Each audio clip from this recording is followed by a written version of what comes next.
తినడానికి తిండి లేదు మీసాలకు సంపంగి అన్నట్లు పాకిస్తాన్ వ్యవహారం ఉంది ఇప్పుడు.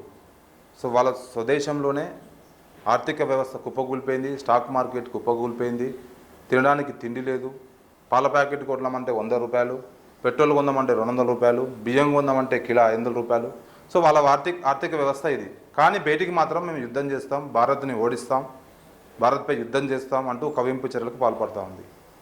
సో వాళ్ళ అఫీషియల్ ట్వీట్ చూసుకుంటే వాళ్ళ దగ్గర ఆర్థిక వ్యవస్థ పూర్తి కుప్పకూలిపోయింది. సో ప్రపంచ బ్యాంకును అడుక్కుంటుంది, ఇప్పుడు ప్రపంచ దేశాలను అడుక్కుంటుంది.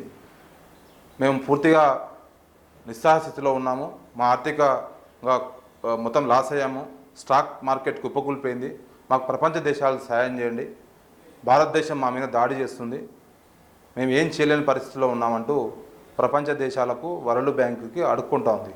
సో ఇది పాకిస్తాన్ పరిస్థితి, అడుక్కొని బతకాల్సిన పరిస్థితి ఏర్పడింది.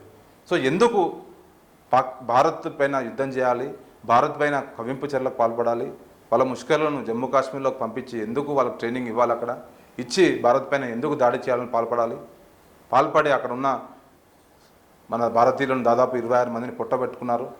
సో ఇవంతా ప్రపంచం చూస్తూ ఉంది, ప్రపంచం అబ్జర్వ్ చేస్తూ ఉంది. అందుకోసమే పాకిస్తాన్ ఏకాకి చేసింది.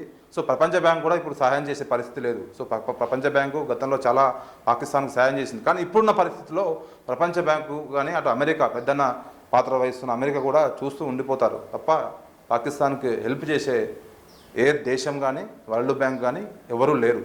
ఓన్లీ చైనా మాత్రము మీదిగా సపోర్ట్ చేస్తుంది. వాళ్ళు కూడా పూర్తి స్థాయిలో యుద్ధం చేస్తే వాళ్ళు కూడా చేతులు ఎత్తేస్తారు, ఎందుకంటే చైనా కూడా టెర్రరిజానికి వ్యతిరేకంగా ఉన్నారు.